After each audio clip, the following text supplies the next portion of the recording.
ओम साई राम, मैं साई सेवक। साईनाथ महाराज ये साक्षात दत्त प्रभु है, यह स्पष्ट कर देने वाली आज की लीला है। साई सच्चरित्र इस दिव्य महाग्रंथ में अध्याय नंबर 38 में इसके हमें उल्लेख मिलते हैं। ईस्वी सन 1900 की यह घटना है। भक्त श्रेष्ठ नाना साहेब चांदोरकर ये बाळा साहेब बिनवाले इनके साथ बाबा का दर्शन करने के हेतु शिरडी आ जाते हैं। बाबा का दर्शन करते हैं। बाबा उनको देखते साथ ही बड़ा गुस्सा हो जाते हैं, क्रोधित हो जाते हैं। बाबा उनको कहते हैं, क्या रे नाना, मेरे साथ इतने साल बिताने के बावजूद भी तेरे से ये भूल हो कैसे सकती है।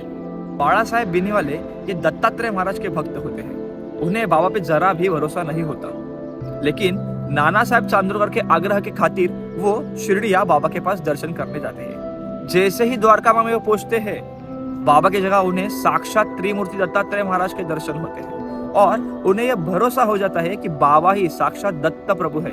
आखिरी सांस तक वो बाबा के भक्त बन के रहते हैं। नाना साहेब मुंडी नीचे करके सोच में गिर जाते हैं कि बाबा मेरे पे नाराज क्यों हुए। वो बाबा के पैर पकड़ते हैं और बाबा से क्षमा मांगते हैं और कहते हैं कि बाबा आप क्यों नाराज हो, कृपया करके बताइए। बाबा तो सर्वंतर्यामी थे। बाबा ने कहा, अब बताना कोपरगांव में गाड़ी कहाँ रुकी थी और क्या हुआ, मुझे सब बताना।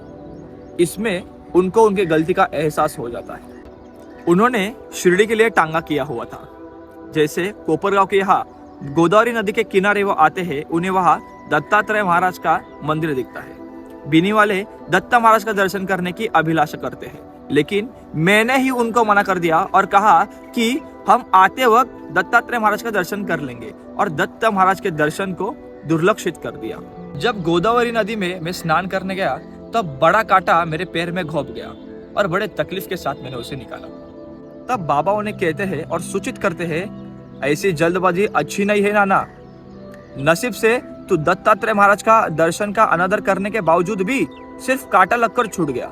अरे दत्त महाराज जैसे पूज्य देवत सहज मार्ग में रहने के बावजूद भी कोई दुर्दैवी ही होगा जो उनके दर्शन नहीं लेगा, उसमें मैं क्या प्रसन्न होऊंगा।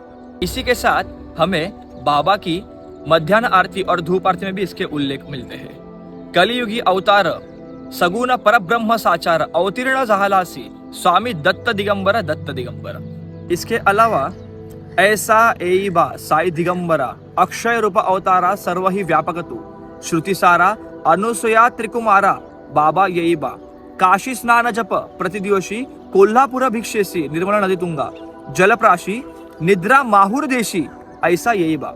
ये पूरा दिनक्रम, ये पूरी दिनचर्या दत्तात्रेय महाराज की है। इसी में एक प्रसंग मुझे याद आया, मैं आपको वो सुनाता हूँ। एक दिन एक भक्त बाबा से कहता है, बाबा आप 2-2 3-3 दिन नहाते नहीं हो, आप ऐसा क्यों करते हो।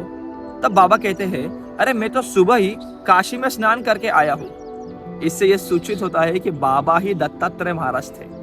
मैं सभी से हाथ जोड़कर विनती करता हूँ, आप सभी श्रीपाद श्रीवल्लभ चरित्रामृत इस दिव्य महाग्रंथ का पठन पारायण जरूर करें। इसमें अध्याय नंबर 4, अध्याय नंबर 9, अध्याय नंबर 18 और अध्याय नंबर 45 में हमें सद्गुरु साईनाथ महाराज के उल्लेख मिलते हैं। यही थी आज की लीला। सद्गुरु साईनाथ अर्पणमस्तु। शुभम भवतु। ओम साई राम।